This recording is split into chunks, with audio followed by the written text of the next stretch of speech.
අයිබෝවන් හිතවත් මිත්‍රවරුණි අද 2026 මේ මාසේ 7 වෙනිදා කවුරුත් දන්නවනේ විඥාන වංචාව.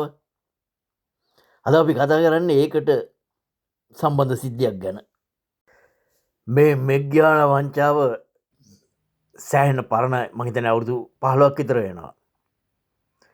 ඒකට ගොඩක් අය සම්බන්ධයි. ඒකට සැකපිට කපිල චන්ද්‍රසේන නමැති ශ්‍රී ලංකන් ගුවන් සමාගමේ හිටපු ප්‍රධාන විධායක නිලධාරියා අත්අඩංගුවට පත් වෙලා තිබුණා මෑතකදී. දැන් දින දෙකකට කලින් ඔහුව ඇප මත නිදහස් කරනු ලැබුවා.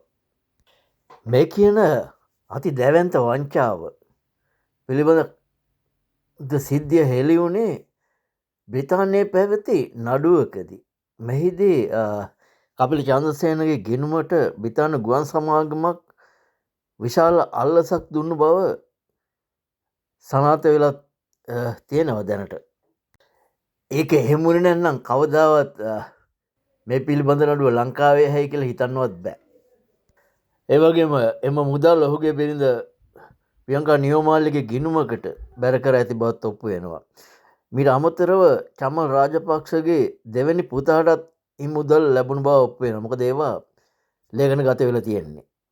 ඒ වගේම නිමල් පෙරේරා කියන ඔස්ට්‍රේලියාවේ වෙසෙන පුද්ගලයෙකුත් මේ අයථා ගන්න දෙනුවට සම්බන්ධ බව රහසක් නෙවෙයි. අද මම මේ කියන්නේ දැන් මේ පුද්ගලයාට අප තැබීමට ආපු දෙන්නට වෙච්ච දේ. ඒක ගැන කියන්නේ.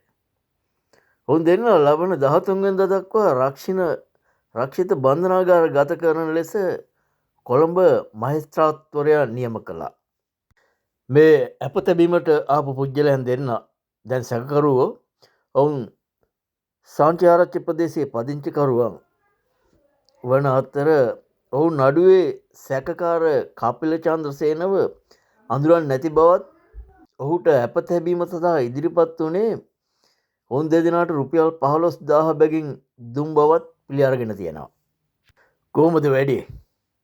දැන් අමතරව දැන් මේ සැකකරුවන්ට කිසියම් නිශ්චිත රැකියාවක් නැහැ.